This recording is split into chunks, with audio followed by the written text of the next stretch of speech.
একজন রাজা যখন খুব সুন্দরভাবে তার দেশকে পরিচালনা করে তখন সেই ব্যবস্থাকে বলা হয় মনার্কি, আর সেই রাজাকে বলা হয় মনার্ক। এরপর রাজা মারা যাওয়ার পর তার ছেলেকে রাজা বানানো হয়, কিন্তু তার ছেলে এত ভালো হয় না, সে খুব অত্যাচারী হয়, সে যাকে মন চায় ধরে নিয়ে যায়, যাকে মন চায় হত্যা করে। তখন সেটাকে বলা হয় টাইরেনি, আর সেই রাজার ছেলেকে বলা হয় টাইরেন।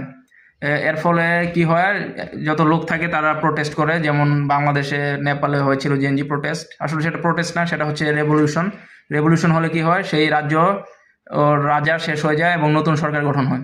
তখন আপনার সমাজের যত মানে শিক্ষিত ব্যক্তিবর্গ থাকে তাদেরকে সরকারে বসানো হয়, তখন সেই সিস্টেমকে বলা হয় আপনার অ্যারিস্টোক্রেসি।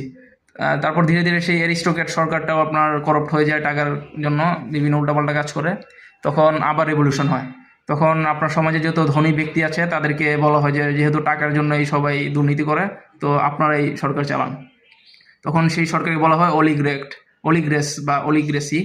তখন আস্তে আস্তে সেই অলিগ্রেট সরকারও আপনার মন মতো কাজ করতে করতে একসময় দুর্নীতিবাজ বা যেটা খুশি সেটা করতে থাকে, তখন আবার রেভলিউশন হয়। তখন সেই রেভলিউশনের পর আপনার আসে ডেমোক্রেসি সরকার। আর ডেমোক্রেসি সরকার হচ্ছে government for the people, by the people, of the people. তখন সেই ডেমোক্রেসি সরকারও আপনার কিছুদিন পর আস্তে আস্তে ড্যামেজ হয়ে যায়, মানে দুর্বল হয়ে যায়। তখন আবার রেভলিউশন হয়, তখন আসে মোবোক্রেসি বা ভীরতন্ত্র। তখন ভীর যেটা বলবে সেটাই হবে।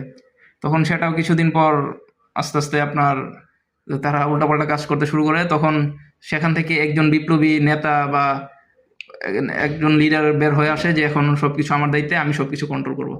তখন সেখান থেকে তৈরি হয় আবার আপনার ওই মনার্কি চলে আসে বা ডিক্টেটরশিপ চলে আসে। তো এভাবেই আপনার সাইকেল সবসময়